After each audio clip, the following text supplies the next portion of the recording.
I'm asking everyone to have an honest conversation about how they actually feel. And that's and fine. nobody wants to be honest because everybody's scared. Hey everyone, and welcome back to another episode of Deep Dive with Jamie Stein. Happy summer. Moving out of the fourth, and today we're going to dive into this latest season of The Valley. Feels like a long time coming. As per usual, it feels like a bit of a strange season because it's a bit of a strange show, and I know a lot of people have been talking about how dark it feels, again, as it always tends to feel kind of dark. I was really restless in the first half of the season because it just felt like the first batch of episodes were more about rehashing what happened last season with Janet than anything else. And I felt restless. I felt bored. I didn't want to just rehash the previous season. Now I'm much more into it because once again, Dark Side Danny is coming to the forefront, and I feel like we're getting some real-time drama that is recontextualizing for some last season. And I find it, yes, dark, but fascinating from a human behavior perspective. And more than just a human behavior perspective, I'm finding it fascinating from what I would call the group perspective, the perspective of the ensemble and what's happening within the group. In particular, there was a recent episode that we're going to dive into where they're now in Mexico. And a few episodes ago, we're recording this Tuesday, July 7th, I want to say. Yeah. So I believe there's a new episode tonight. We will have not seen that. The last episode was them celebrating Zach's birthday at the club. But a few episodes ago, they were celebrating Schwartz's birthday. And then they go back to the hotel room. And there's this fight that emerges, this kind of almost ensemble-wide fight. Kristen and Luke are not present. Or Luke, I think, actually shows up in the middle. Kristen's not present for it. She's recovering in the refuge of her hotel room. And I was just so drawn to this fight because, again, as per usual with this show, I couldn't really make heads or tails of it. Like what I saw and witnessed was there was a lot of strong energy. There was a lot of strong feelings. There were a lot of strong emotions. There was something urgent moving through the room. But when I tried to track the threads of what they were actually fighting about, it almost felt to me like a moving target. It felt like a whack-a-mole. It felt like they themselves weren't even tethered to a consistent, grounded emotional reality where they knew what they were fighting about. So just as a few examples, it starts off with, Danny comes in, and of course he's drunk or tipsy or whatever we want to call him. And Janet wants to play a game with the group. And curmudgeonly Danny is like, grumbling. He doesn't want to play a game with Janet. And Lala turns to him and basically says, when are you going to forgive her? And then Danny puts a smile on his face and says, I have.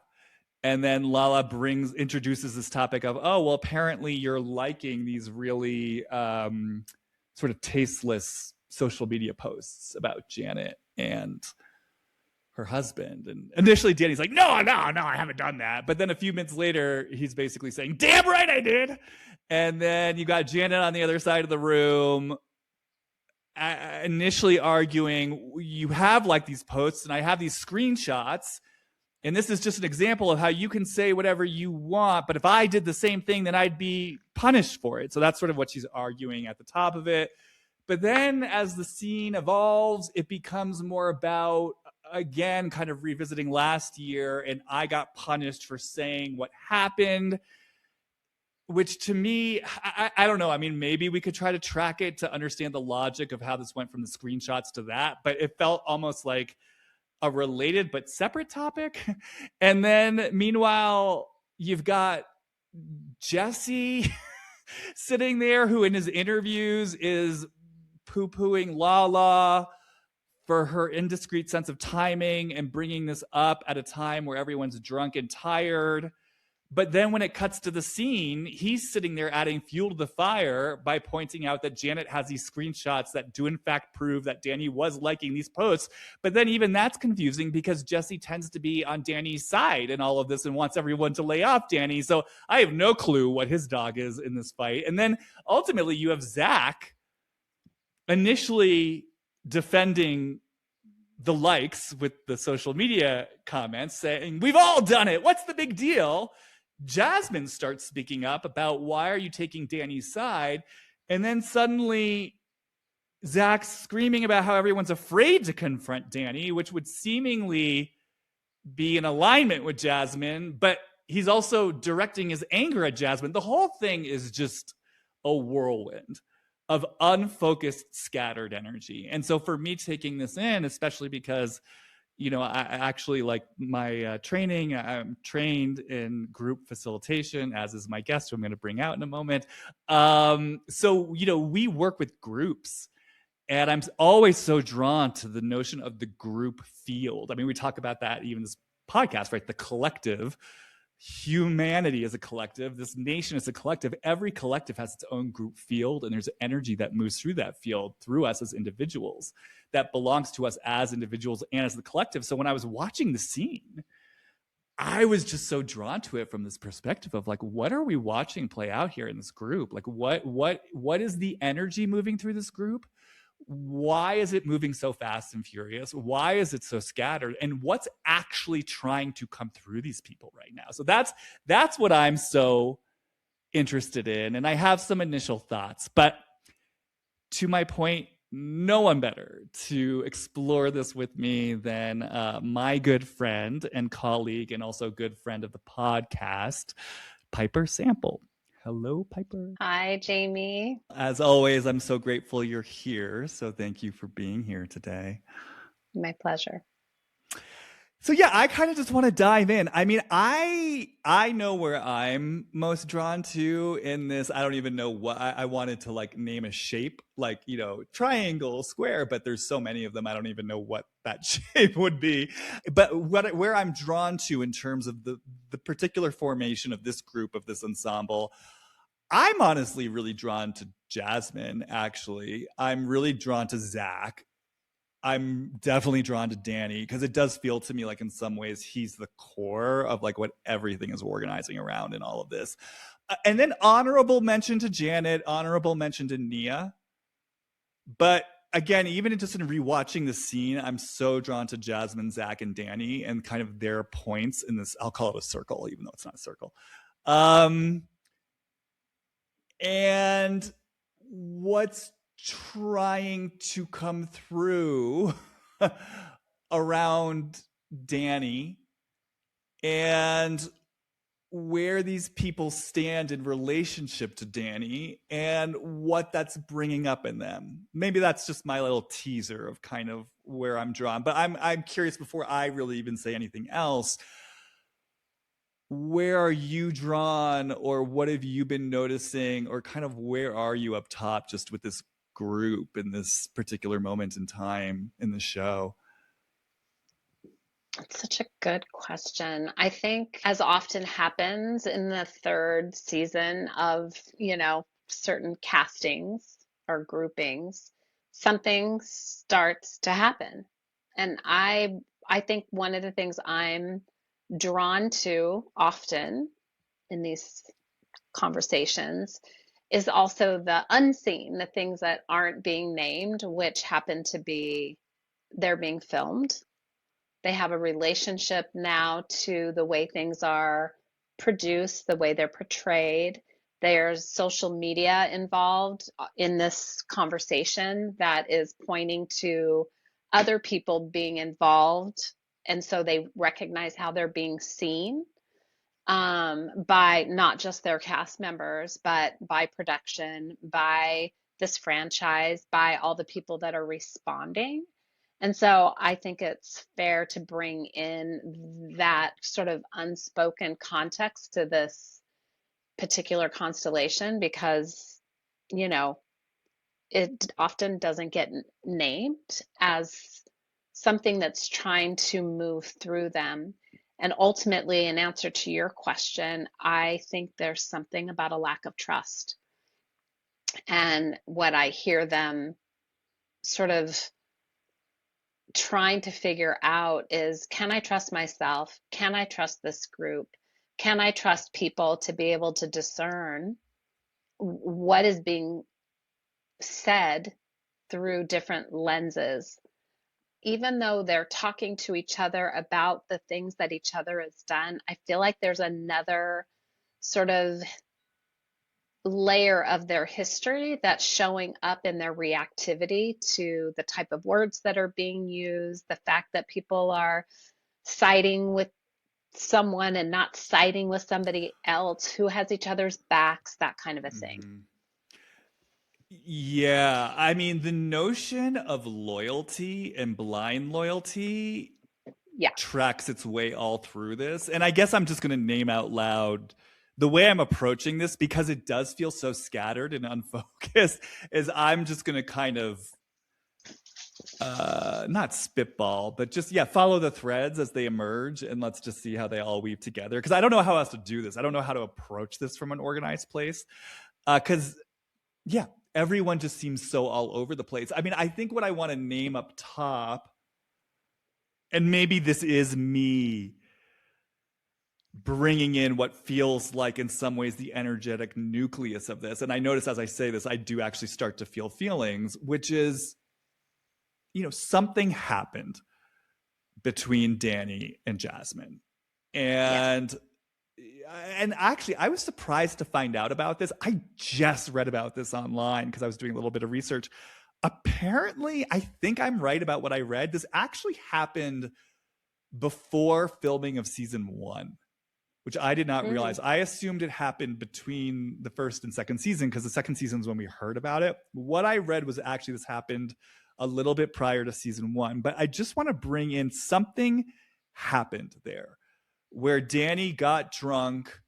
And actually, now I'm not even remembering the exact details. I know he grabbed either, I think definitely Melissa and or Jasmine, thigh or rear end. Guys, sorry, I didn't brush up on the details. And, basically said, go get daddy a drink. This happened. And it is interesting because I do notice saying it, I do feel feelings. I start to feel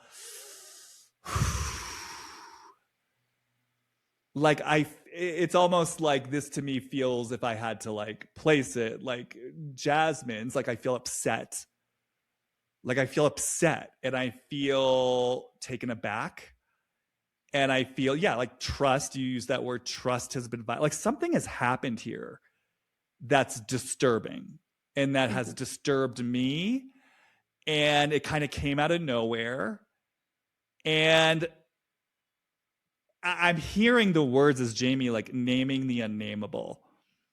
And so I just want to say, like, that event sits at the nucleus of all this. And then, yes, gathered and organized around that, I think, are the themes that you're bringing in around this is a TV show. There's audience perception. We're being watched, and also loyalty and what that actually means, and blind loyalty. Because what I'm aware of, so I'll just sort of bring this to Zach and Jasmine for a moment. Well, actually, before I do, is there anything you need to say in response to that? You talked about the, again, the unseen, which I also feel like tangentially has something to do with this trust question.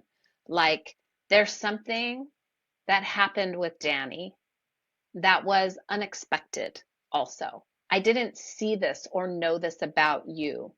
I didn't know you had this capacity to behave in this way. And I think something really happened right when that all happened. And so this is kind of when you say the nucleus, I agree. And it feels like it keeps getting returned to, and to Zach's point, without resolution. Something hasn't resolved. Yeah, and it's interesting, and there's no way to know about this, but I wonder if, and part of me feels so drawn to Jasmine, one, because she was a key player in this. She was the one who was on the receiving end of Danny's behavior. So, one, she just plays such a pivotal role, and yet, as we've seen, and this was part of what made Janet so difficult last year, it feels like her story both gets co-opted and used by others, it gets rewritten by others, and also her voice gets shut down a lot. And this season I see her trying to really bring something in, and even with her, I am confused about where she stands with all of this, which I want to get to in a moment. But I feel so drawn to bring her in because I'm just so, again, if we're talking about this as a group, like if we were facilitating this as a group, Piper, if we were working with the Valley cast for 5 days, oh, from my lips to God's ears. No, I mean, I feel like I would want to start with Jasmine. I feel like I would want to pull Jasmine, I mean, with her permission, into the center of the room and start slowing everything down long enough to give her space to connect with her actual fucking feelings about this, because it feels to me, I mean, I could be wrong, like even Jasmine is circling around it inside of herself because she may not feel like she has permission to truly know how she feels about it. And this is conjecture on my part, but when you bring in the TV show aspect of it, and if it did actually happen before the first season, I could definitely imagine a scenario where Jasmine's sitting there wondering how to navigate this because, hey, I'm on this show. I have to imagine she's excited about that. I have to imagine this is the payoff of something she's wanted for a while. I don't want to jeopardize my place in the show. I don't want to upset the perceived hierarchy of the show. And of course, just from a systemic level, she's gay, she's a woman of color, and now possibly bringing in, this like, I mean, I don't know how they perceive Danny, but like the words that are coming to me, like one of the kings of the castle, like I'm going to be bringing potentially this hot topic. Like, I don't want to screw this up for me. I don't want to screw this up for other people. Like, I can imagine there, and I am having feelings as I say this, I imagine there's a confusing pressure there. So I just want to say that. Yeah, I think you're really speaking to something that happens in our culture around what happens when there's an event that is problematic and there's a response in real time, and then there's a delayed response later, and then there's a demand for a response, and then there's a potentially someone else that has had an experience like potentially what actually happened, and then their conflation that comes in as protection but actually takes over. So yes, I feel like you are talking about something that happened in this specific example that is maybe not just reflected here, but like, what do you call it when it's amplified because of this? This is a bigger thread that happens all the time, everywhere. Thread meaning the way an event or an experience gets co-opted by different narratives. Co-opted by different narratives, but also you're speaking to Jasmine's probably initial personal experience. And then even in that, upon reflection, there's a whole bunch of questioning that goes on there, I would imagine, just on her own. Like, right. What do I feel about that? And I love that you want to give her space, or that would be your impulse, because yes, she hasn't really been given that fully. There's been a energy that's sort of, she's also been trying to respond with and to, that doesn't have much to do with the event itself. It's now everybody else coming in here and talking about this. Yeah, it's so interesting because it's like, because one, I could imagine how, to your point, someone going through that experience would minimize it within themselves initially, because one, first of all, we tend often to minimize disturbing or uncomfortable things, especially if you like the person, you care, you don't want to acknowledge it to yourself. But then two, everything we're talking about, like the baggage that comes with it. And what I suddenly felt as you were talking was not even just about fear of jeopardizing the show or my position in the show, but when you think about this particular show with this particular group, and you think about personalities like Jax Taylor, like Jesse Lally, like Brittany, like, even Kristen, like, it's like these people come on. I mean, that's why I was drawn to the scene. There was a fast, furious energy moving through that room. Lala wasn't originally a part of it. Now she's a part of it. These are, this is not what I would call a group of people who treat things slowly and with care. This is not a group that thinks first and acts later. This is a group that comes in with a very heavy hand and a lot of groupthink, and again, a lot of blind loyalty. So I can imagine why it might feel, you might want to minimize this rather than not just rocking the boat, but rocking a particularly top-heavy boat that could very easily capsize in your direction, if you do or say the wrong thing. And what's also coming to me just as a theme, if I kind of like track everyone as like energy, right? It's almost like I'm experiencing Jasmine as someone who is perhaps more sensitive, or someone quieter, someone, certainly feels more on the sidelines than the rest of the group. It's almost like I see her as like a little sproutling trying to sprout. And then there's just this like fucking anvil energy that wants to like drop from the sky and possibly crush her. So I don't know. There's just something there about that kind of energetic quality. Yeah, there was something that you noted. Let me see if I can feel it again. Oh yeah, this anvil energy that's also like, I hear two things. One is this attitude, I would never do something like that, therefore this is bad and wrong, versus the other voices that are trying to kind of come in this particular scene, which is, we've done that, I've done that, like, we make mistakes, we do these things. Like, there's this almost like this, like if we were in a room that we facilitate, right? There's the othering that happens, or the siding that happens. And so I'm curious about the blind loyalty, the place that someone is standing with something that says, I've done that. I don't want to make you bad and wrong here. Loyalty. What is the loyalty? What are you what are you standing for? What are you standing with here? Well, especially in instances where we don't even understand what we're fighting about. I mean, like, I was just so aware when that scene ended, the way that scene landed was, it was all about Brittany and Lala, I think, kind of schooling Danny on kind of like the nuances of what it means when you like a social media post. Like, that's what it became about. And I was sort of sitting there watching the scene just being like, wait, this is what we're talking about?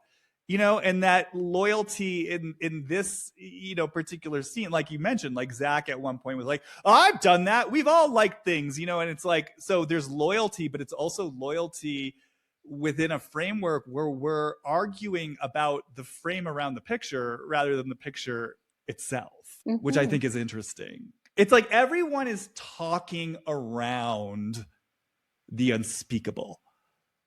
And again, I'm aware,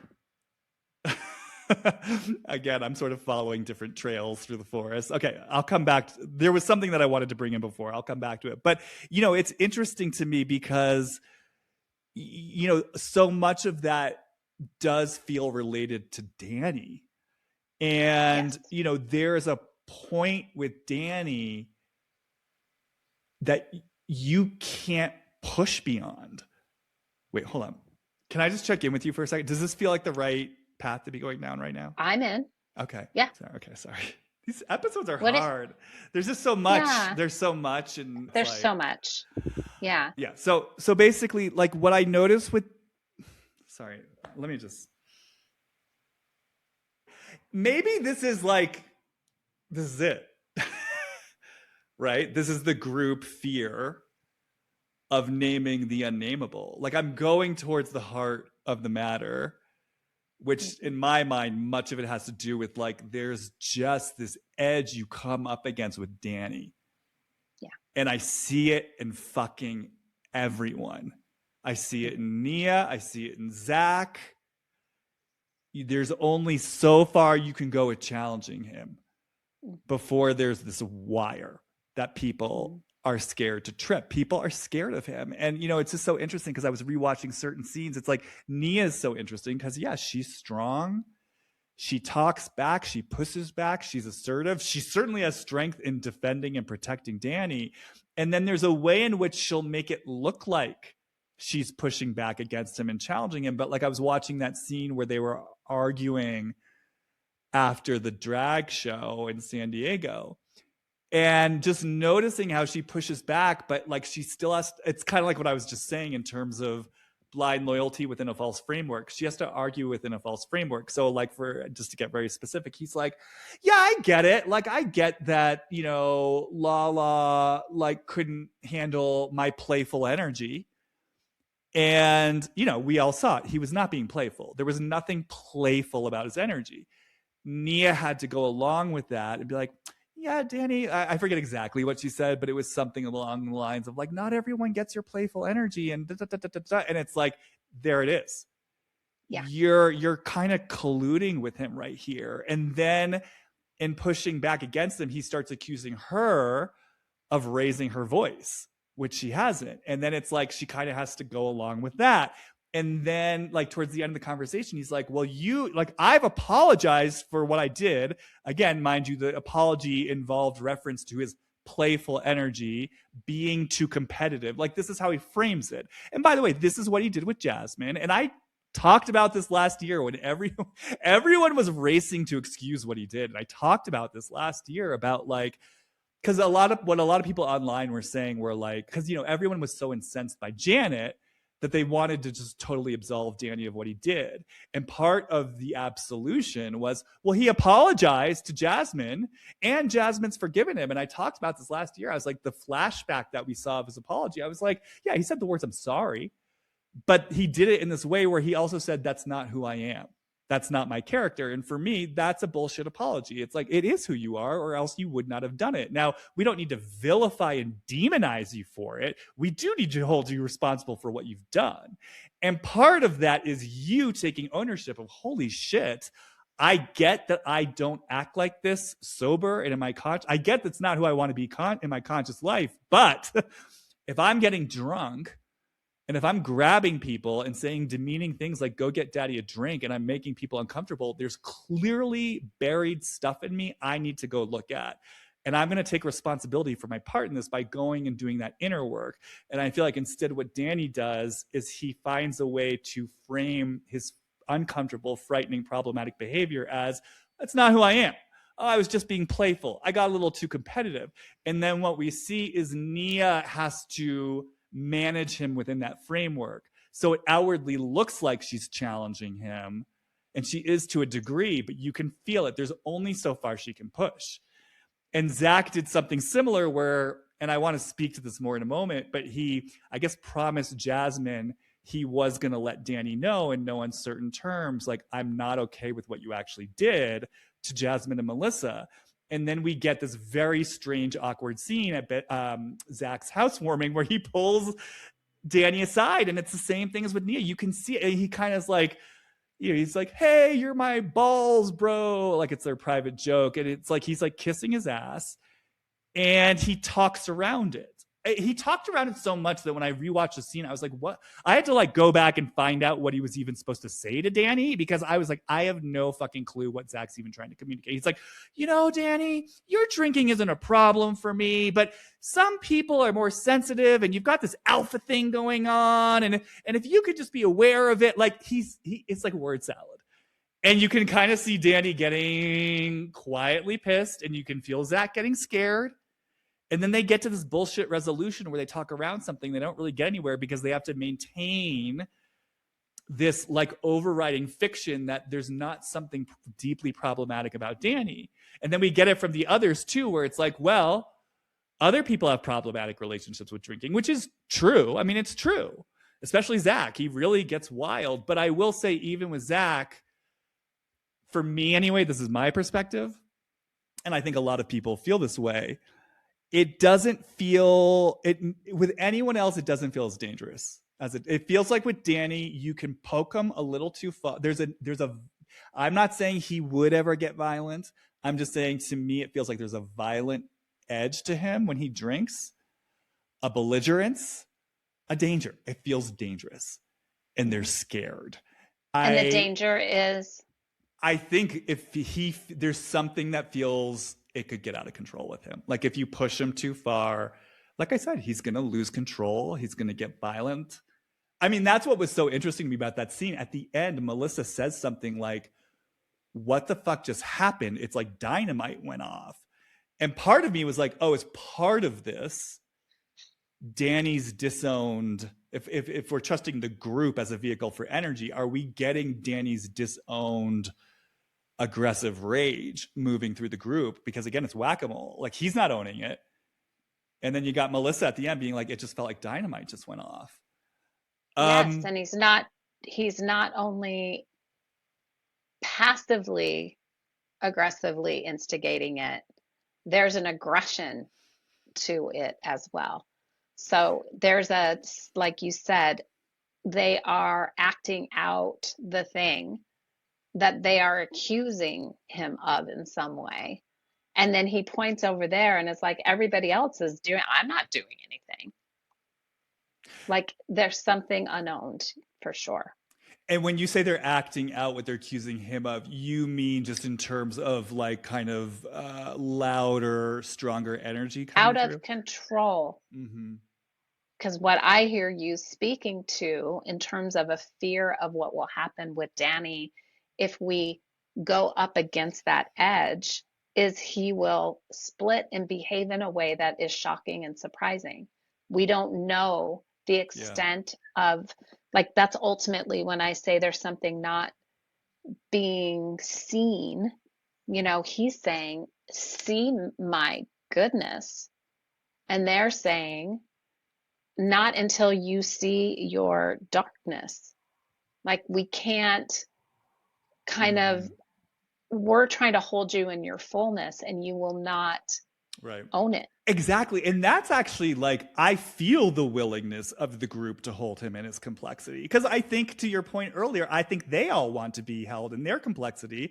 And I think that's kind of been the unintentional kind of beautiful, I don't know what the inversion of silver lining, but like the inversion of Vanderpump Rules, like the inverted humanity of this whole universe has been like these, I always called it twisted heart, like these kind of twisted souls that do have these hearts and, you know, have the folly of their humanity and want to love and be loved, but then act out in destructive ways. But that's sort of like the gift of this universe. They are willing to hold space for their mutual complexity because they are, to their point, all deeply fucked up, as we all are. And to your point, like, or to sort of borrow off what you were saying earlier, Vanderpump Rules and Now the Valley, it's kind of just like a heightened version of it. You know what I mean? Of like the human folly, the good, the bad, and the ugly. And I love what you just brought in, that this is kind of a group saying, Danny, we actually are willing to hold you in your complexity if you are willing to own the depth of your darkness. And I think what's interesting, what also came to me as you were talking, it's almost like Danny's not even content just to have the darkness be underground, like a Schwartz. It's like Danny drinks, and I just suddenly got this image of him, like with his chest puffed up, walking into a room. Again, kind of like what he did. I mean, he did it very quietly in the scene I'm talking about, where he's like, I'm not playing Janet's game. But it's almost kind of like there's an underground voice in Danny that's saying, try me. Try me. I dare you. Give me an excuse. Mm-hmm.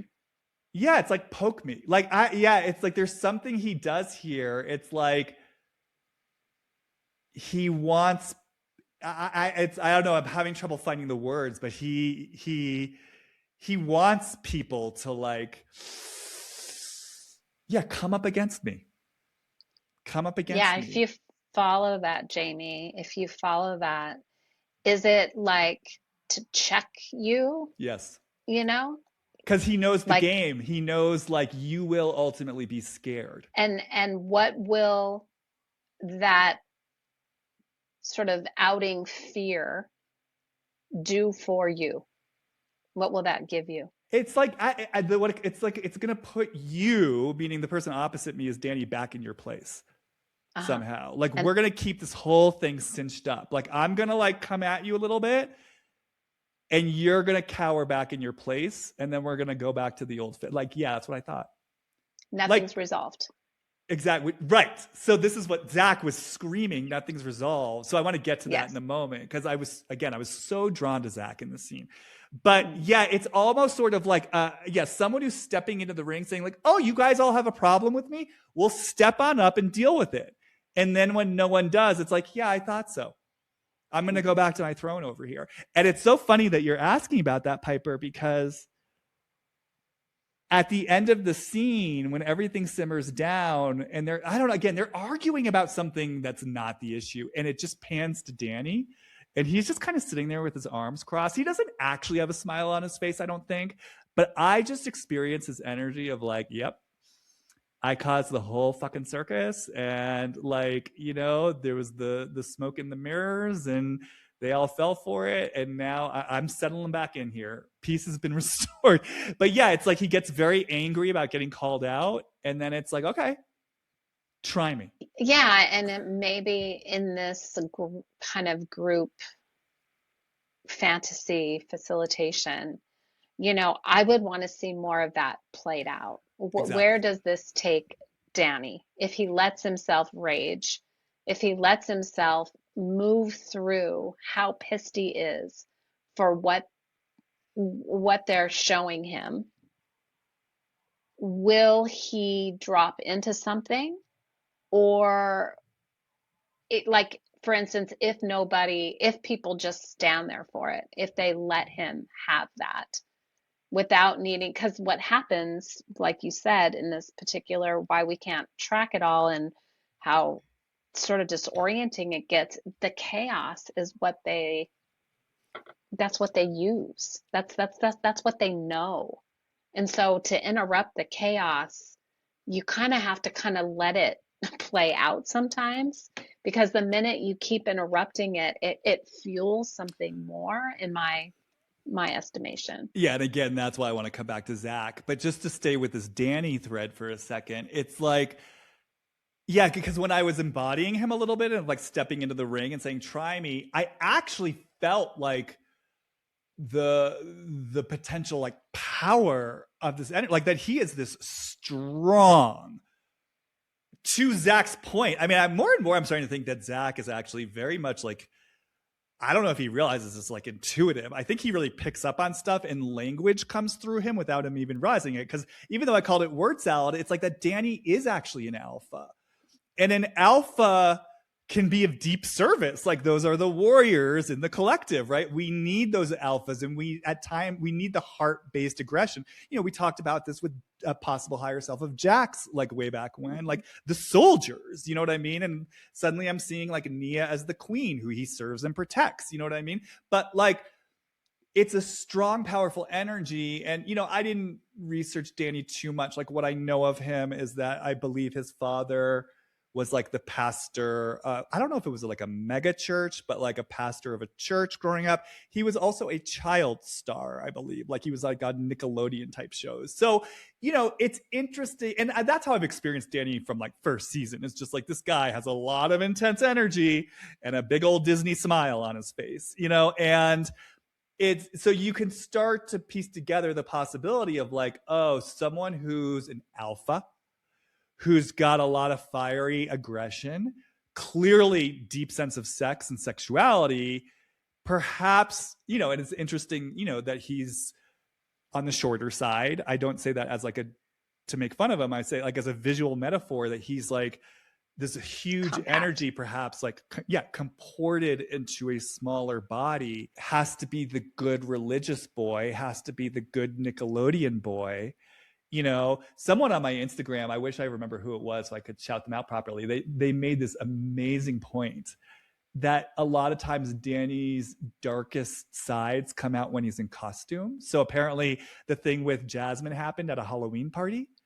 And then we saw him like dressed up in drag. So there's something about like the costume and the play. But, you know, the idea that this guy has never been allowed to let this energy run through him. And then to our points, perhaps gets made wrong for it, perhaps within the religious system, within like the entertainment industry system. So there's already a historical relationship to dark. Something in Danny gets labeled dark and bad. I now feel angry, ashamed, upset about this. And now it's coming out in weird ways where it's getting labeled bad again. You know what I mean? So, well, and I also have to disown it. Well, exactly. I have to separate from it, but that doesn't separate from me. It goes underground and I disown it. And so it comes out sideways, especially when I'm drinking and I'm not in control. And that is what people are trying to let him know, that he is impacting in a way that he will not recognize, because he's like, I don't have the power to do that. And he won't recognize, and neither will Nia, will recognize his impact. That type of, when you are an alpha and you have this strong, assertive, aggressive energy, and that is driven underground, that is scary for people. Like that, like I feel like I'm naming it. Like that's the thing. Because the thing is, again, like with all of us, the source of his greatest power is also the source of his like greatest danger. It's like that energy, if unchecked, that energy, if untamed, that energy, if like unspoken for, it is scary, because then it could potentially become like a wild fire hose. That is what can become violent. So yeah, like to me, Jesse getting drunk and like licking someone's face, or even like like having an outburst towards Michelle, or even Zach getting drunk and yelling, to me, it doesn't have that same quality of like, there is a wild aggression in you that you do not take responsibility for. And it feels like it could literally be dangerous if it gets tripped in your And he blind doesn't spot. understand that. Yeah. And he doesn't understand how scary that is for people. No. In fact, what he does is he points out when other people are having fun and says, I'm uncomfortable, when he's not uncomfortable. Yeah, and that's the other thing too. I was so drawn to like this last episode where, I mean, we could do a whole episode on Nia and her relationship to this, but where she's like trying to manage him and tells him, don't move your hips, which was such a weird, like that whole episode. I was like, you guys are the ones who created this problem. Like there was no problem. No one would have given a shit if he had moved his hips. Like Nia brought that in for some reason. And then Danny believed it. And then what we saw was Danny rebelling against, again, this false framework they created that literally no one but them was telling this story. But what was so interesting to me was like this trigger for Danny of like people telling him what he can and cannot do. It's like, you can't, right back to the beginning. You can't do that. You can't be that. Oh, I can't? I'll fucking show you. Mm-hmm. And I will say, like, even when I just like embody that, like that is a scary energy, actually. Again, when it's unconscious, I'll fucking show you. Like, it is scary. Do you think it scares him? Of course. Because he believes, I mean, so much of this is unconscious, but I think he believes his more assertive, aggressive energy is fundamentally bad because he was told it was bad. And then because of what we're talking about, where it gets pushed underground and it becomes distorted, I believe he does have deep hatred for someone like Janet. And as Danny, I'm sure he's sitting there on some level being like, oh my God, if I have this kind of deep hatred and anger and rage, this proves them right. there is something wrong with me. I am dangerous. These are the layers that accumulate, and that's why if this were a group facilitation where Jamie and Piper are working with the cast of the Valley, yes, obviously I agree with you. It would be so important to give Danny space for the depth of his rage and to let him go all the way back to where he was first told no, to where he was first given the message, you're wrong, you're bad, Dan, you can't, because he needs to know this energy for himself. He needs to get into conscious relationship with it so that he can wield it responsibly and lovingly. Because, and I do want to bring this in, Danny clearly has a loving side to him, and so this energy actually wants to move through his heart where he can have both and be that like family man, provider, alpha who is of service and a protector and uses that energy to step in on behalf of people, not chest bumping them and challenging them, to fight. I think we're touching on like what is the relationship to anger with this group, with individual people within the group, and then collectively, but also the trust piece again. Can I trust someone that doesn't know their impact? Yeah, and I think that's the distillation, because where all this all started was this idea of like, there's the unnameable. There's something they're pushing up against in Danny that no one, although I do want to say Michelle in this last episode kind of finally said it the most directly, where she was like, people are uncomfortable. I mean, it's so simple, but she did say it, but I think collectively, historically, this group, like I said, there's that edge they pull back. There's a wire, like Danny's a ticking time bomb, and we're not tripping that wire. And it feels like contained in that. So it feels like there's just this nucleus in terms of the group field of there's just a wire we won't trip. We'll come up right against it. It's like the pliers. We'll put it right in the crosshair of the pliers. We will get as close as we can because we want to get there, but we won't cut the fucking wire. And it actually, I noticed it feels really good to say that. Like just in this field between you and me where we're exploring this energy, just even naming that, I suddenly feel this relief. And I suddenly feel like, oh, this isn't so scary after all. Right. Like, yeah, it deflated something. Well, just because in that, what you just said, for me, what lands is my attraction or my relationship to chaos. If I have all of this history around it, I'm so much more comfortable in that and not in resolution, not in real contact. Like we're talking about a group of people that have a deep relationship to drama, being dramatic. Okay. So you're interpreting what I said as a relief in terms of like, we're not going to trip the wire and therefore we're not going to get clarity. Whereas the way, which is interesting, because when you say that, I'm like, oh, that's interesting. Like I feel that. The way that I was meant it in the moment though was naming that clear fear felt like clarity to me. And once so once I had the energetic clarity, I was like, oh, this feels really good. Yes. So you're holding, and you're not, I'm saying the group won't let you have that in the group. It feels good to us because we arrived there, but within the group, that's not what's happening. And it's almost like I'm getting information for the group that if they just fucking cut the cord, it would actually be so much simpler than they think. I don't even know what that means or looks like, but that's just, if I trust what's coming through right now, that's suddenly almost it means like not being attached to the drama, like cut the cord. And it's almost like the image I got. I mean, and I want to say like Danny's strong energy feels really real. Obviously, we've just spent time like honoring and acknowledging that. But it's like when I suddenly said like, oh, this could all be so much simpler than they think, I got this image of Danny where his like chest is puffed up and, he's like, parading around the boxing ring.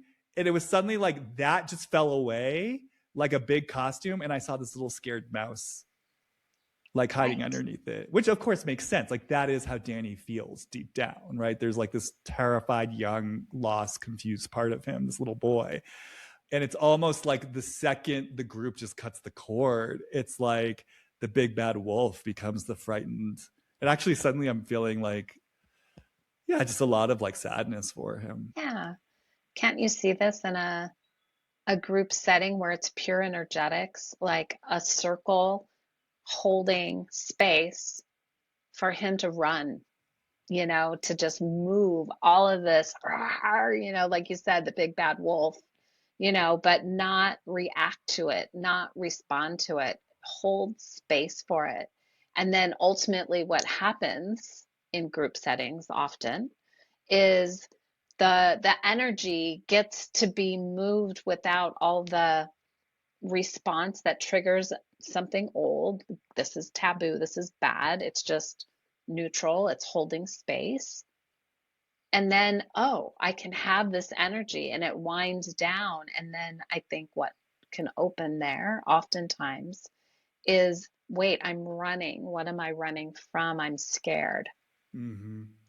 So there's something about this reactivity, this attachment to having, my voice needs to be out there. I need to be seen instead of can I hold space for what's actually happening?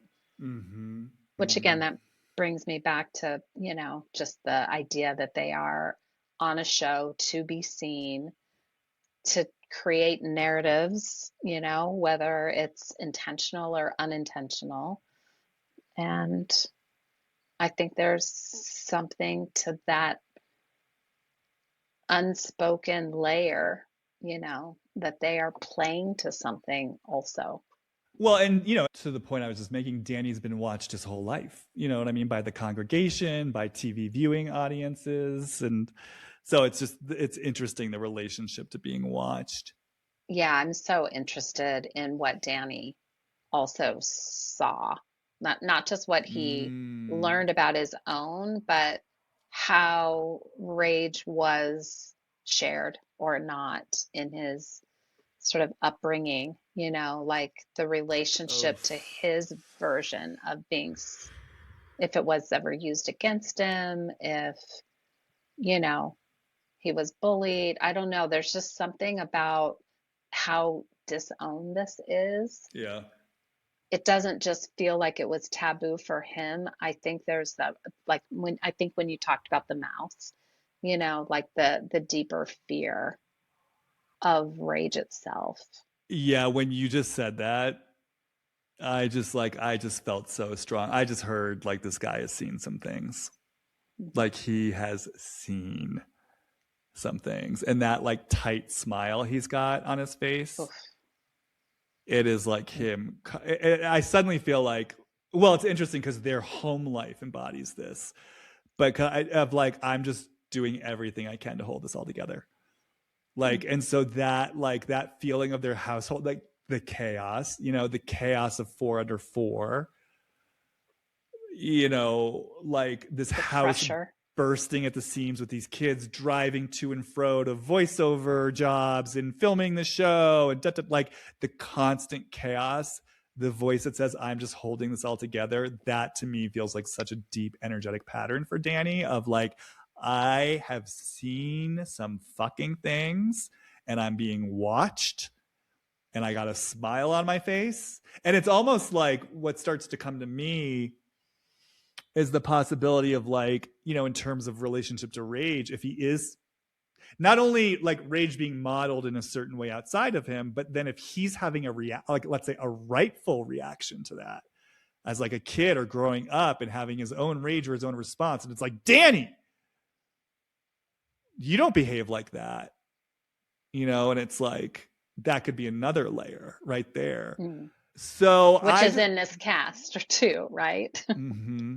So, which again comes back to the fear of like, because I'm just hearing ticking time bomb. There's that imagery again, ticking time bomb. Like this guy is a ticking time bomb. And I think people are picking up on that in a way that Zach isn't a ticking time bomb, in the way that Brittany isn't a ticking time bomb, in the way that Jesse isn't a ticking time. I mean, they have got their own shit, but it's a false equivalency. Well, it's interesting too to think about those people that you've named and what were their ticking time bombs.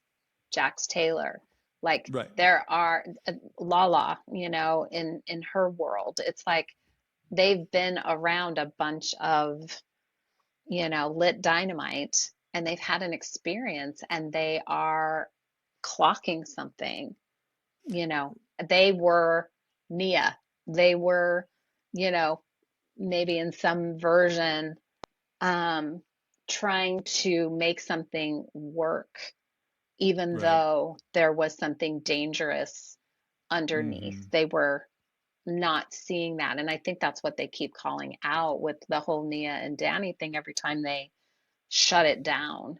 They had to do something around those things at another time. And Mm-hmm. it's almost like, not on my watch anymore. It's that it just scratches that place that they probably were their own version of doing that.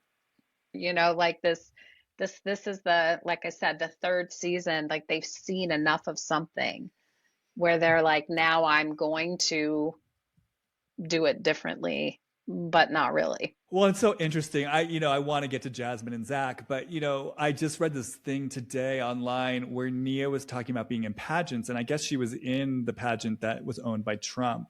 And she was talking on a podcast about how there was a point where Trump brought in all these like creepy, sketchy older men to leer at the pageant contestants, and then they had to take pictures with them. And that one of the men, like they would just freely get handsy with the young women, and that Nia, because I guess she's trained in self-defense, actually used her self-defense to like remove the guy's hand and like basically let him know, like, no, sir, you're not touching me like this.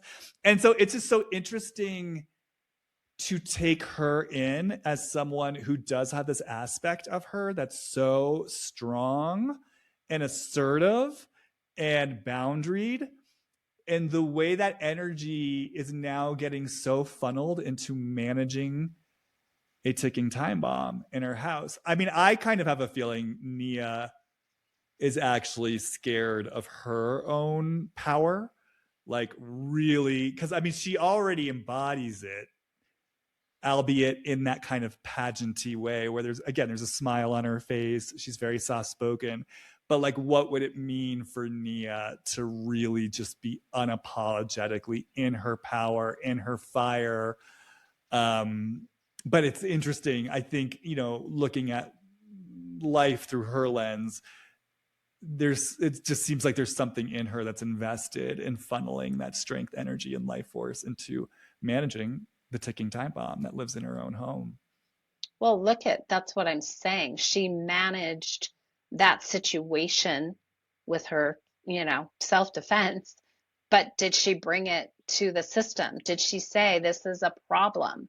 No, she took care of something on her own. And I think when I hear that from you, what I'm sensing, if I'm her, is, you know, that's how you do it. You take care of just the Right. personal in between here. You don't address the big picture. That's Mm-hmm. that's you're stepping out when you do that. So there's almost like a um what do I want to call, like an arrogance in a way that, like, if I have the power to do that, everybody else should have the power to do that, and then Mm-hmm. nothing would happen, like, and I think she's missing a big piece of this, which is a part of the system where that wasn't okay for Jasmine. Right.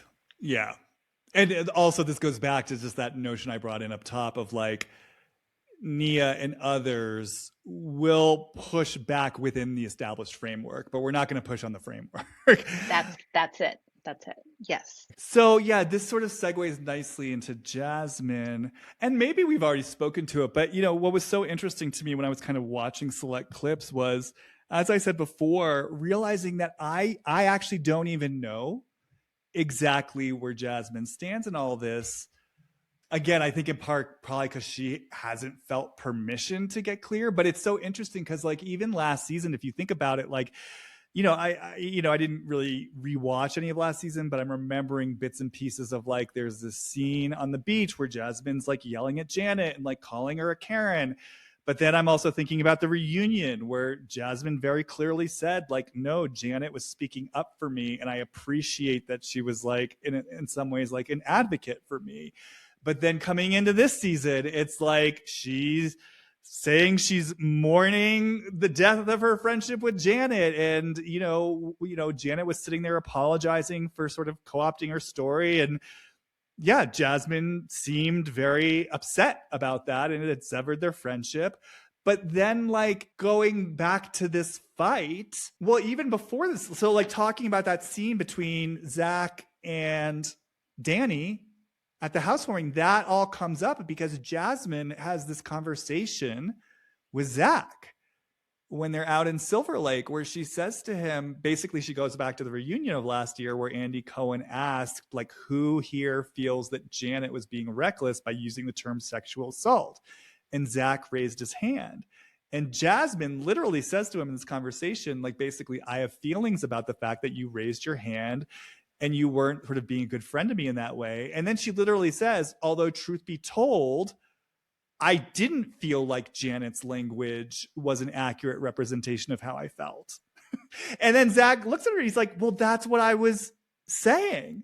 And then Jasmine sort of looks back and is like, but I forget her exact language, but it's basically saying, but like you're minimizing, kind of like you're not recognizing that he did something to me. And Zach says to her, like, no, he did do so. I feel he did something to you. And I also feel that Janet did something to you.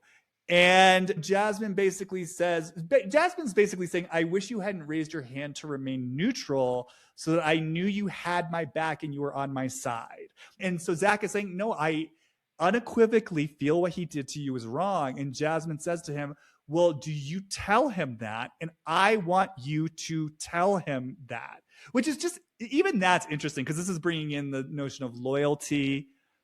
I don't know if this is blind loyalty because what Danny did do is wrong, but it's this notion of loyalty, having my back and speaking up on my behalf, which is really interesting. And so then that's when Zach says, okay, I will do it.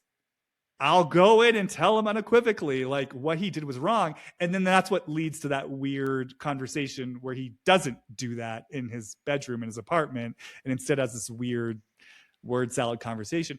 But then that brings us to the scene in question, the night of Schwartz's birthday party, where so Zach is all over the place because initially he defends liking the social media content, saying, we've all done this. And Jasmine gets pissed at him, being like, why are you defending him?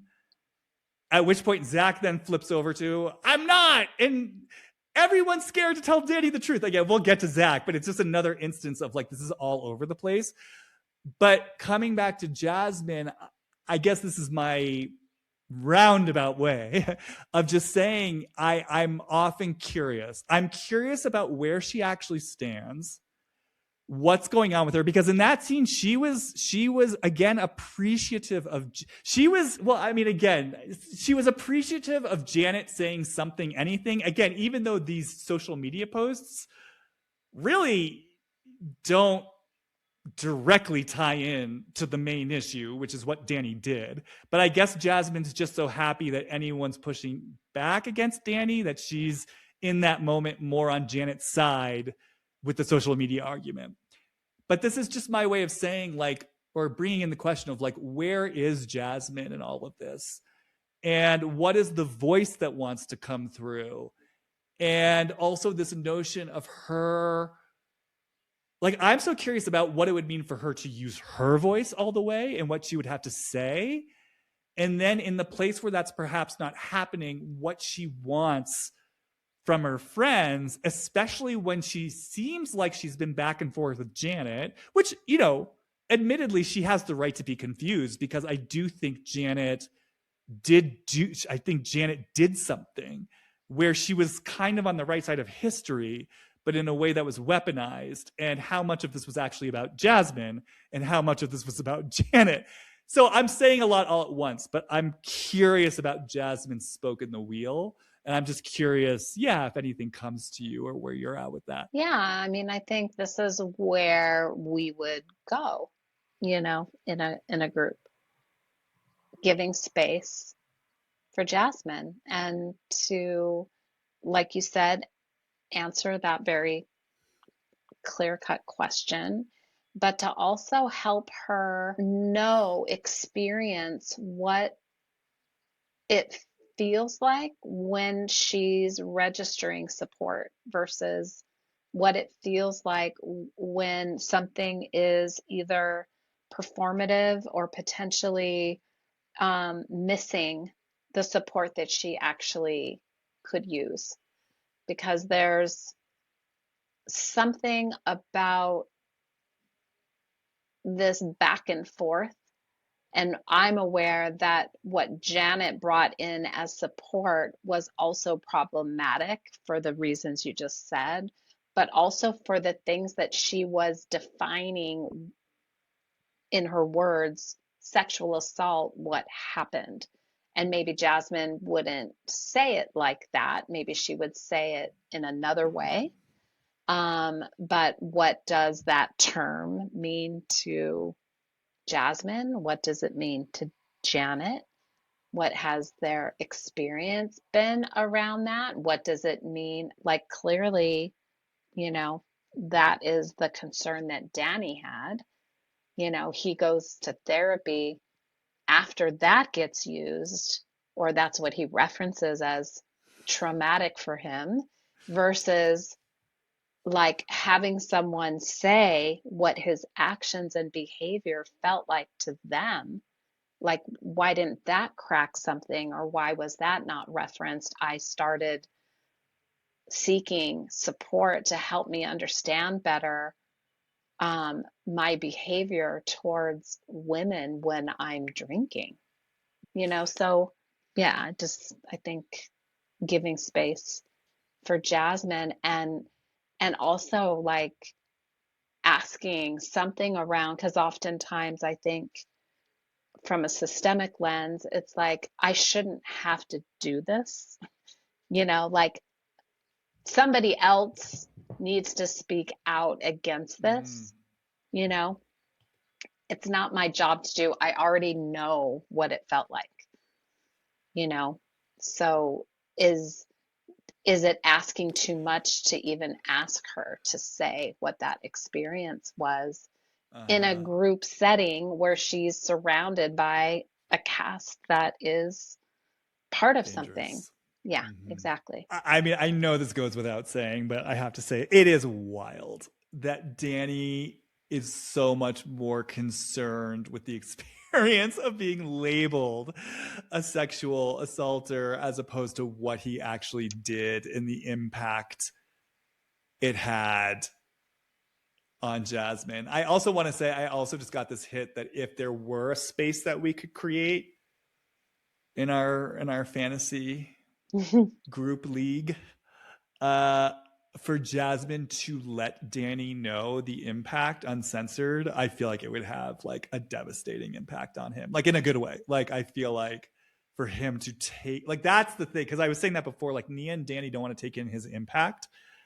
There's something about Danny taking in his impact that just feels so crucial to like his process of like breaking down the steel armor. And here comes my protection for Jasmine, like I want to say, and you are not responsible for cracking that code over there. Like, that isn't for Danny. This would be for you. Exactly. Because that's what I was going to say. It's not about, for me, my desire for her to have space, it's not about the group, and it's not about Danny. It's about Jasmine having space for her voice.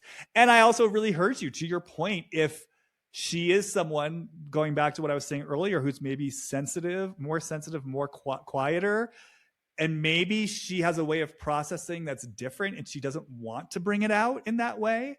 She doesn't have to, but there is something that still needs to happen within the group, I think, for her. But she gets to decide what that is. Exactly. That's what I'm saying. Yeah. She gets, and that's, again, it's sort of like this particular group doesn't leave her options, right? Because it's sort of like, certainly, like I was saying before, she's not going to have like time and space to go off and be on her own and develop a nuanced response and then bring it in the way that's right for her. Like, not with these Neanderthals. It's sort of like either you bring it in some reckless Vanderpump Rules universe way, or you shut it down. Like, these are the options. It's like you're either the anvil or you're dropping the anvil on your own voice, which again, it's going to bring us to Zach and what came out of him and the way that it came out. But I think, it's just, as you were talking, and maybe this is stating the obvious, it's almost like I felt this potential like arc where it's like something happened before the show started. Jasmine puts it away because it's like there's not room or space for this.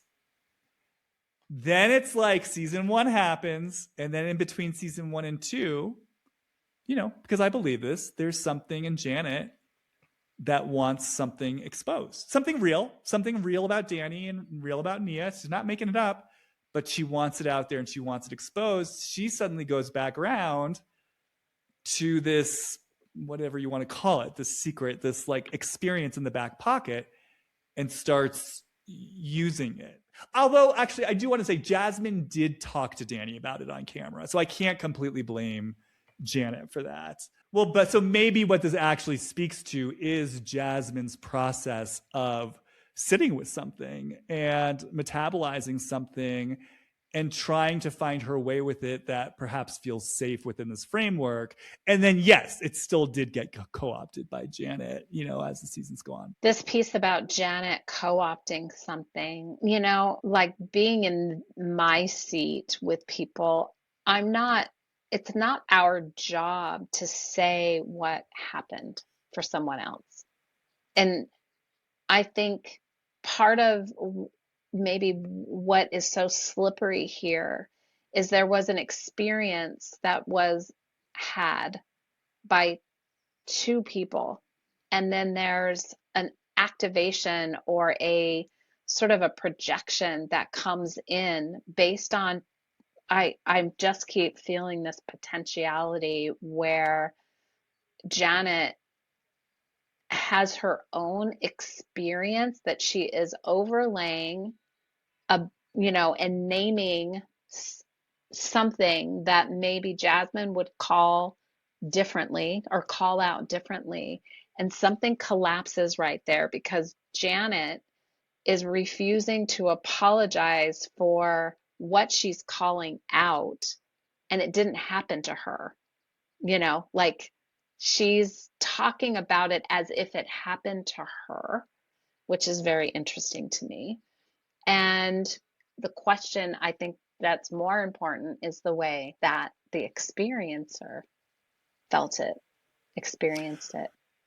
I guess what I'm sort of intrigued by in terms of Jasmine claiming her experience for herself is the fact that, because yes, to both of our points, she is under no obligation to speak up or to share her story or to do this or to do that. But then what's interesting though is the apparent desire for others to speak up for her. That she did ask Zach, go talk to Danny and tell him you feel it was wrong. And then there are times where she seems to appreciate Janet speaking for her. So that's where I get curious for Jasmine about, like, again, what do you actually want here? Because I would think if you're wanting people to speak up for you, and again, this is where we come into like sides, loyalty, like it does seem like there's something she actually wants seen and heard.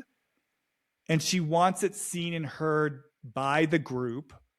She wants to know that it matters.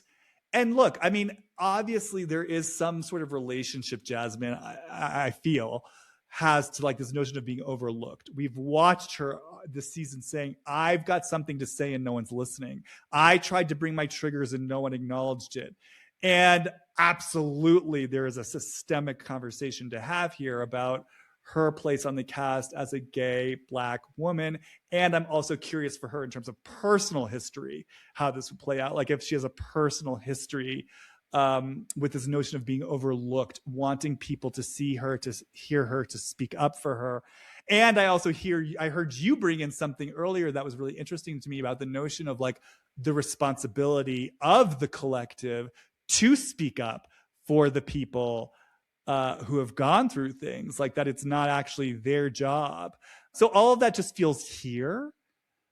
I don't know if I'm saying anything about it other than just I noticed there's something in Jasmine that does want something to be seen and heard. And it just makes me curious about where she is in all of this. And even like within that, what is like, was it fair of her to, I mean, quote unquote fair, or whatever that means, you know, the way that she was upset that Zach raised his hand, you know, at that reunion when he's sitting there saying, look, what I hear him saying is like, I'm looking at this from a nuanced perspective of really sort of holding space for everyone, you know, but then at the same time, he does feel scared of Danny. So it's just like, I don't know. There's just a lot here. Agreed. I think we're kind of in some way tying I don't know, like a thread through the whole piece here where we can't speak for Jasmine either, you know? And the question, you know, would be, does she want to have a voice in this particular dynamic? And if she does, what would she need to be able to have it? And can we as a collective hold space for that? Yeah, I mean, in some ways this is stating the obvious, but I'm really feeling it right now in just such a distilled way. Like the vibe I get off Jasmine is just this sense of like, I want to know my voice matters. Yeah. Yeah. And it certainly does. Yeah, I want to know I belong. I want to know my voice matters. I want to know you care. I want to know what I'm doing here in this, you know. Because like with everyone else, I feel, yeah, such a capacity in her to hold the complexity of all this. And I feel like, again, I feel like if Danny and Nia were just able to truly take in the truth of her experience, I think she would walk this journey with them. That's like, I just want to pause there. That is so true. Like the capacity is there because she lives it. And the lack of capacity on the other side is because I don't want to feel what you've experienced. I haven't let myself like feel what you have felt, which has given you that capacity. You know, so this is kind of, in my mind, what happens in dynamics that don't resolve something. Which does bring us to Zach. But before we go to Zach, is there anything else you can say about this notion of like the role of the collective to speak up? I don't know. I was just so drawn to that when you said it. It's kind of like to speak to the way it feels, you know, to not look away, to hold space and to say, I'm standing, you know, like if I'm in a group, right, and I'm a participant and someone is saying something, whether I like get it all the way or not, it's kind of to stand up and say, yes, speak, have this all the way, go through it, let yourself arrive somewhere that feels good for you. Like in my collective voice, that's what I want to stand for, is for the voices that don't often find their way into a room because the more experienced, the more easily, like you said, the anvil, you know, the more practiced, the more listened to voices just automatically come in and fill up the space. Don't I know it? Yes, you're giving me flashbacks. Yeah, you do know this. You do know this. And what would it have been like for you if a bunch of people stood up and said, hang on a second, something else wants to be known and heard here. Let's make space for that. And just to clarify context, I mean, Piper and I are referring to, I've talked about how we met, right? So I went through a 4-year training program and this group facilitation work started by Ann Bradney, who's been on the podcast, and Piper was our class assistant. So that's where we first met. It was a 4-year training program. So anyways, I was that person. I mean, I was someone who had deep fear and difficulty speaking up in groups. And yes, there were definitely personality, which is so funny. It's like, oh, how things change. It's like, here I am, like I'm literally in front of a microphone with a podcast, like speaking out to thousands of people. But no, there were voices that were much louder and stronger and quicker to speak. And so, yes, Jasmine, I'm with you. I know that experience. I know that experience very well. Of it is very easy for others to speak up in a big, bold way, and when you are not inclined that way, it can feel very hard. And part of the beauty of that program and Anne's work is she does very consciously create that space for all the voices, and so that's why that experience, well, it's one of the many reasons that experience was so meaningful for me. But I think just the last thing before going to Zach, in terms of the responsibility of the group, it's just so interesting. Like, not only were they turning it away, and I still think they are, from like the depth of what Danny did, but like I remember even at the reunion last year, I forget who brought it up, but someone brought up that Brittany had mentioned that Danny was like making her uncomfortable at a party or something. This was at the reunion, and again, it sort of just gets like brushed aside. And so it's like, again, it's just like that to me is where I start to feel this. It's just that sort of that metaphor of like what the collective overlooks, that like there's a problem here. Like, Danny is getting drunk and he's making women uncomfortable. And the way the cast doesn't want to fully take that in. And again, going back to your original point that we're not like totally like dropping into, but again, there is this notion of like, this is a TV show, I mean, never even mind the implications on a personal level of like, oh, this is a charged topic. It's heavy. It's uncomfortable. How do we hold the complexity of this, especially with someone as charged and a ticking time bomb like Danny? And then we're on a TV show that we all want to work. And we have our alliances, and are we going to torpedo this? And what happens if this comes out all the way? It's like a chokehold. I'm feeling suffocation around my throat all of a sudden. Like we can only go so far, just like with Danny himself. Like we can only go, we gotta like talk around this. And then I know she's not the main topic, but in terms of like blind loyalty, as we all know, Kristen is sort of like the living embodiment of blind loyalty. And it's almost sort of like, I just suddenly felt this hit for her of like, what would Kristen have to look at inside herself if the blind loyalty softened?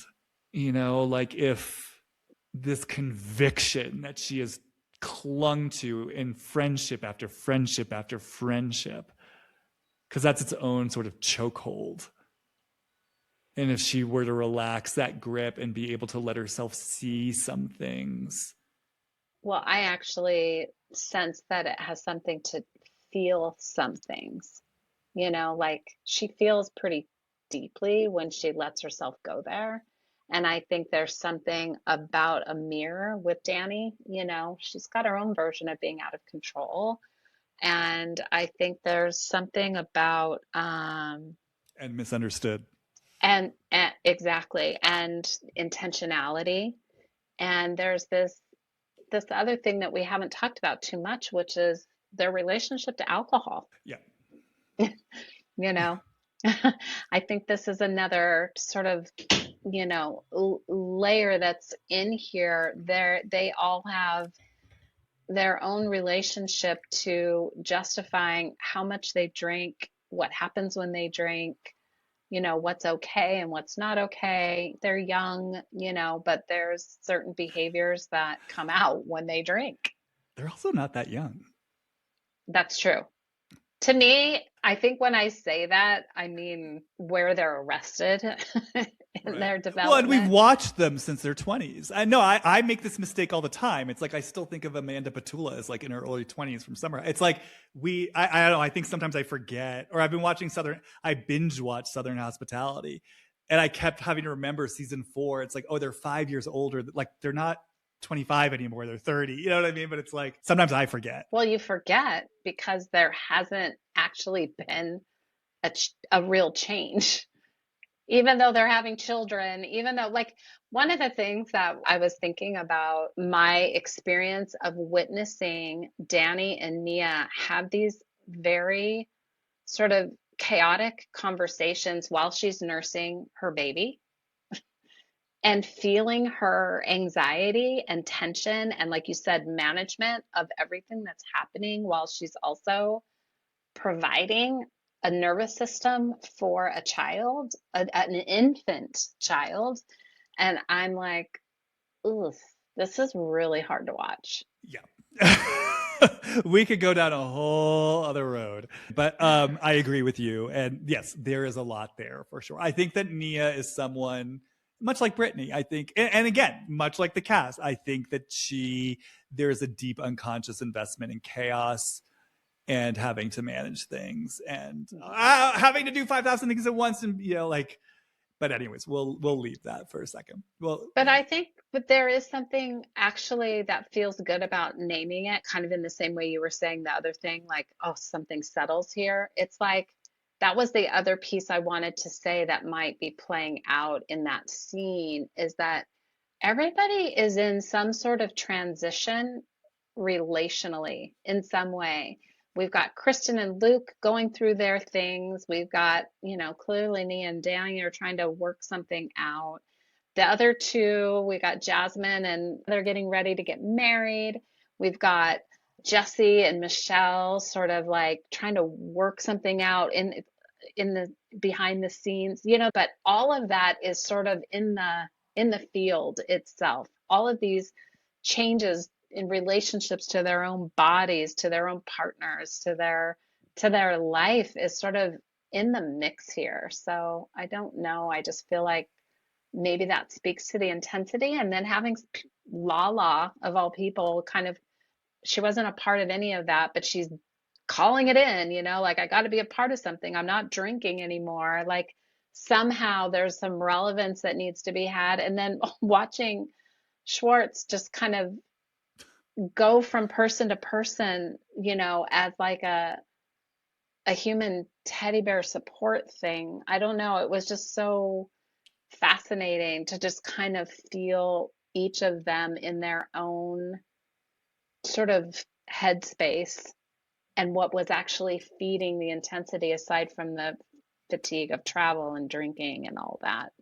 Well, so yeah. I mean, I definitely want to touch on Zach in all of this because it's so interesting because, like I already said, Zach, something starts to unfold.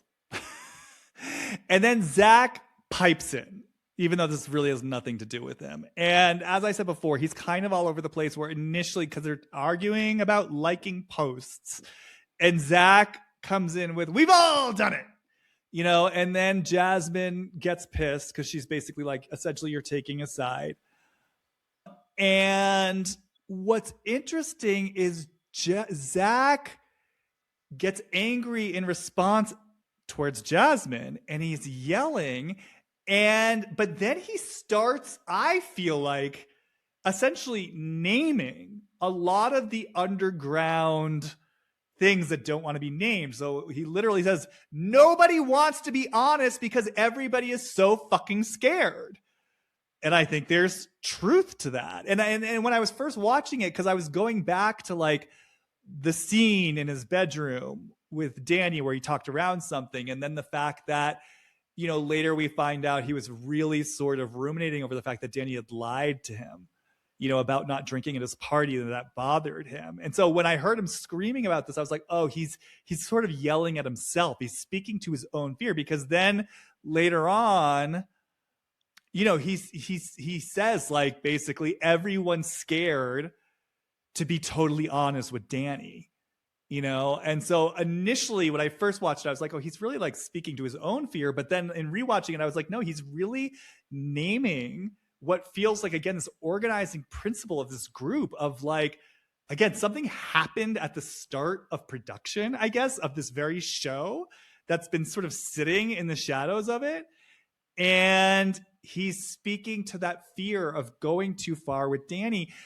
And so, but what was interesting to me about it, and so essentially he's like agreeing with Jasmine in a way, and he's speaking to these core truths and it's coming through him. But what's fascinating to me is that he's doing it in this way that continues to shut the conversation down, because he's literally screaming. He's cutting people off when they try to like interject. And at one point he literally just goes around and points fingers at different people and says, fuck you, fuck you, fuck you. So it's like he drops these truth bombs about what's going on with Danny, but he does it in this way where he's dropping anvils, not letting anyone else speak, contributing to the chaos. And it's almost like, I almost kind of felt like if Zach, if I'm right, like kind of like a Kyle Cook on Summer House, or sometimes Candy on Atlanta, if he's sort of like this deeper channel for group energy and disowned truth that wants to come to the surface, it's almost like in this moment, he's embodying the ambivalence, where it's like he's naming the truth that wants to come out, but then at the same time, he is crushing the truth as it comes out. He's like bringing it forward, but then he's just like making sure like no one gets a say. And I just found that fascinating. And then he ends up yelling, and like going back to what you said, he says, because nothing ever gets resolved, because no one ever listens to anybody. And this group is fucking fucked because nobody actually gives any resolution. But again, he's screaming about this in a way where he's not actually listening to anyone. And so it's just like that moment to me felt like the split, the push-pull. And I really am experiencing it as like, much in the same way that like I experience people coming up close to something and Danny and backing out. It's like a split cell. Like there's literally like a Sharpie black defined line with two different sides. I'm having trouble finding the language, but it's like one side is this truth that wants to emerge, and the other side is the fucking anvil pushing it down. It's like this split between what wants to move and we won't let it move. It wants to move and we won't let it move. It wants to move and we won't let it move. And, you know, you mentioned the alcohol. It's almost like Zach had to be drunk to reach this place of just, it's almost like this is what wanted to come through in that scene in the bedroom that couldn't quite come through. Or if I think about how he was in the last reunion, where he kind of kept making asides quietly, and he kind of kept mumbling things to himself in kind of this caustic way. And it's almost like, no, like this is what's wanted to come through in those moments. Exactly. And you feel the frustration, and you also feel the love and the heart, but just all of it. And he's drunk, so it's coming through, but then he's scared to let it stand. And so he crushes it. I agree. And I think you're speaking to what happens when there's something unresolved inside and it gets activated in a moment, and then what's coming through is not necessarily appropriate for the moment. It's got all this fuel from unresolved experiences that happened prior. And then it gets really confusing because everybody's like, with the energy, whoa, why is this so? That's what they respond to. It's not actually, you know, like it when you were talking about this push-pull place, you know, the Sharpie line, I was experiencing that as control. You're not letting anything move. Which is like Danny in a nutshell. Exactly.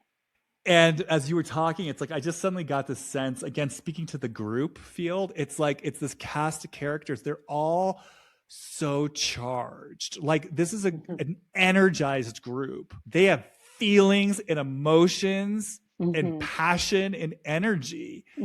And it's almost like what we're watching is like, yeah, this is what happens when there is this strong, energized group that is not letting something move, that's trying to manage its own wildness, its own deeper truth. I mean, Jesse always feels that way to me. Like, I mean, even this last episode where he was like admitted that basically he was pissed at Brittany because of something she said to Lacey like a year ago. And so because of that, he got on board this train that like Brittany was behind taking down Danny, and he was like Jesse just gets so blinded by his own short-term anger, and then he just like hops on a train with it and like lets it run wherever it's gonna go. But yeah, I mean, it's just these charged people, and they're looking for, it's like when they can't fire the cannon at the actual target, it's like, where does that cannonball go? And then they're just having these wild, chaotic arguments where they're literally flipping sides within the course of one conversation. It was hot potato. Yeah.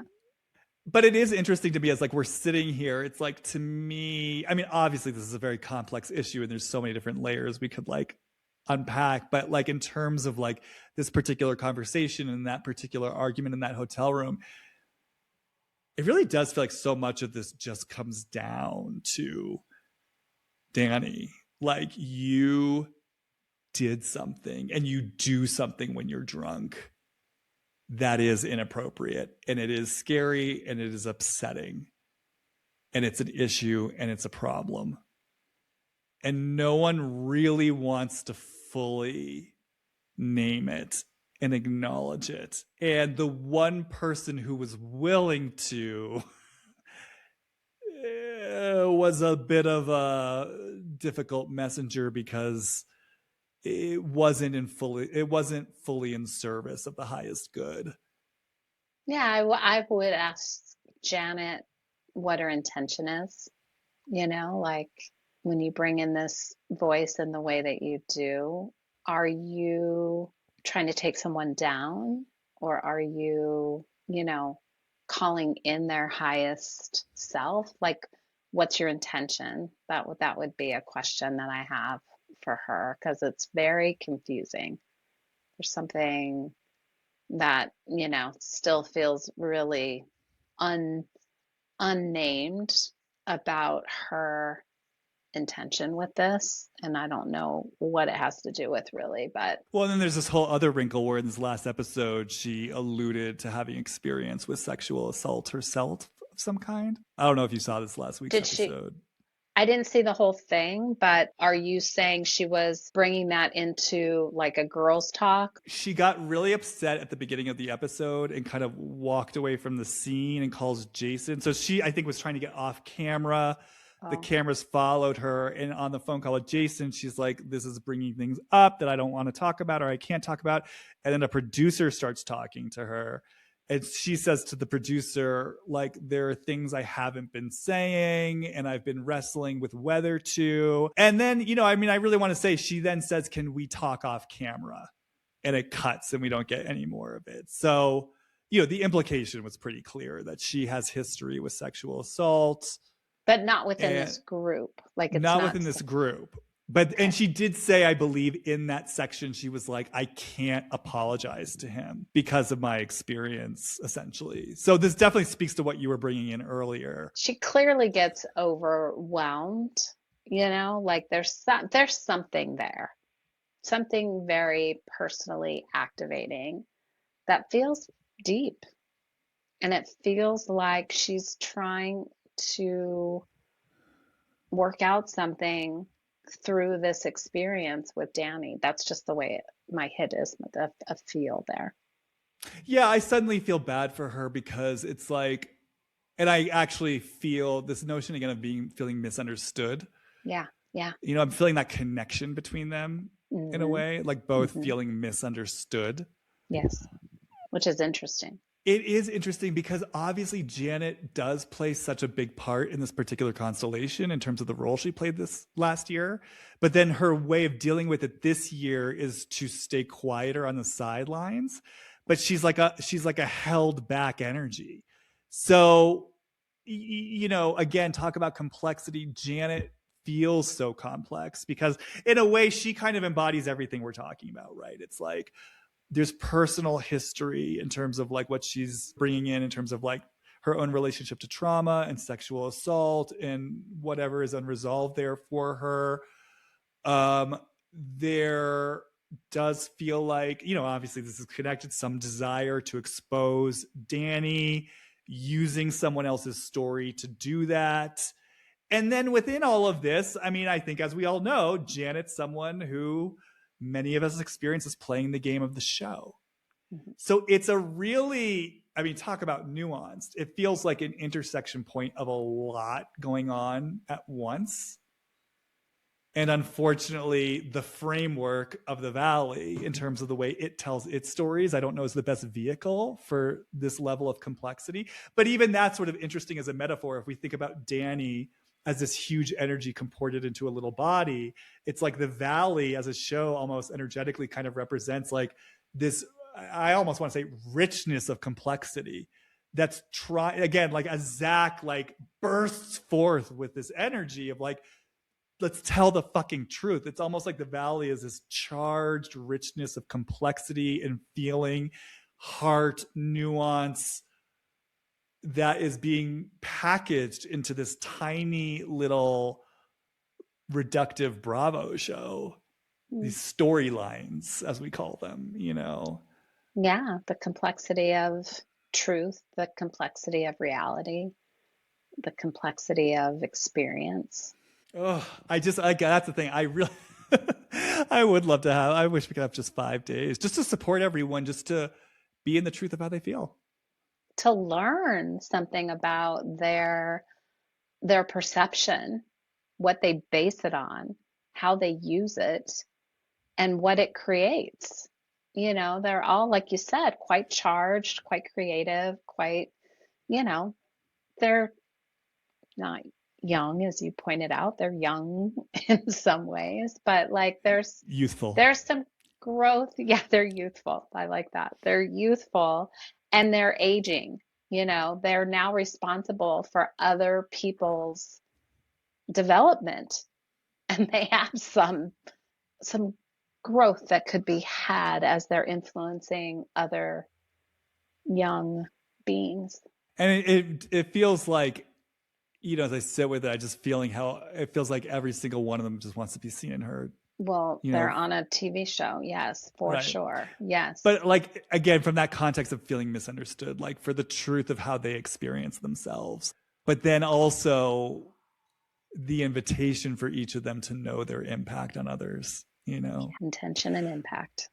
But I think the last thing I'll say, I mean, I've said it already, but I just to put a button on it because it feels so strong to me. Just, I don't know, I just keep being drawn back to Zach as this vessel for like the deeper energy that wanted to come through, and the way that it sort of overtook him, and my experience of him as kind of like this conduit or channel for the group energy. And because again, when I go back to what he said to Jasmine at that bar, where he was like, I see what Danny did to you, and I also see what Janet did to you. And because part of what he's screaming in that scene is like, I'm put in the middle.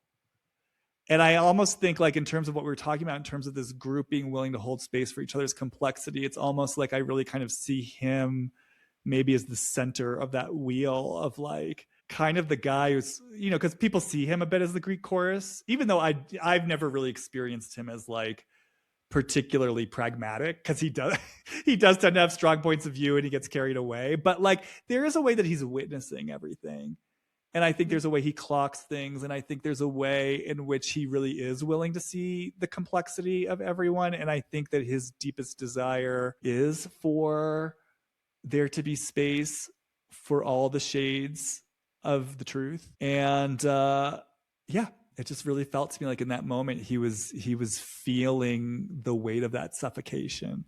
And it came out in this wild way. And I guess it's just me speaking to my possible experience of him as, yeah, someone who's like tapped into deeper energy, someone who's got a connection to like intuition, what's going on in the deeper layers, and his desire to like kind of let that run through him. Because you'll notice, by the way, like even though they're still dancing around a lot, there was kind of some little breakthroughs on the other side of his eruption, like in terms of, well, like, that's when Michelle finally made her direct comment to Nia of like, Danny makes people uncomfortable and no one wants to say it. Actually, it's when Janet came through with her deeper truth, I mean, off camera or not, about her own experience with trauma. Zach did end up bringing more of his truth to Danny, and Danny seemed to hear him more than usual at that poolside conversation. Even like Michelle kind of articulating things to Jesse about what's true. I don't know. You kind of saw, it felt to me, again, it's fractured because they're still dancing around things, but even that movement of energy, you can kind of track that things are a bit more settled on the other side. Of course, it's going to ramp up again because they're still circling around things, but it's interesting just to track that a bit. Yeah, I think for Zach, maybe there's a place in him that will mature in terms of being able to let his voice come through, but then to sit back and let the other voices come in without controlling like I said, that kind of I that point where you said the push pull, I go back to that. It's like he's holding that as if something's going to fall apart if he doesn't. And Right. he's the center, like you said, but he steps into that. Nobody's asking him for that. No, well, that's what I'm saying. It's almost like he can only muster up. I mean, this is all unconscious, of course, but like the courage to do it in this wild way where it's like he basically literally loses control. That's what allows it to come out. But then that's what I'm saying. It's like he's vocalizing the truth, but then he's also embodying the fear because he's bringing it out, but then he's shutting it down just as quickly. Yeah. But even in that, he's like embodying something. He's embodying the split in the group between the energy that wants to move and the anvil that cuts it off. And an urgency for something to resolve it itself. It's like the trust that's lacking there is that it will find its way. It's like I have to orchestrate that. And that is not going to do it. Like to me, that's where he gets a little stuck. Well, and that's the lack of trust in space. Yes. Like that's why I was talking about this chokehold, the suffocation, and then that's where blind loyalty comes in. It's like we have to cling to these convictions, and something about the blind loyalty. It's almost like because this space is so untrustworthy, we need allies. We need fucking allies because this feels like a fucking war zone. Mm. And I need to know someone has my back because no one else does. So it's like it's almost like I don't know what the metaphor is, but it's like if two people have to agree, like you're playing tug of war and there's an agreement that we both have to let it drop, but you have to trust the other person's going to let it drop. Mm-hmm. And like no one's willing to be the one to fall over, or like the scorpion and the frog. You got to fucking trust the scorpion's going to like honor their end of the deal, and it's like they're all the scorpion and they're all the frog. Mm-hmm. And no one wants to take the chance of like having the scorpion right on their back and sting them. Right.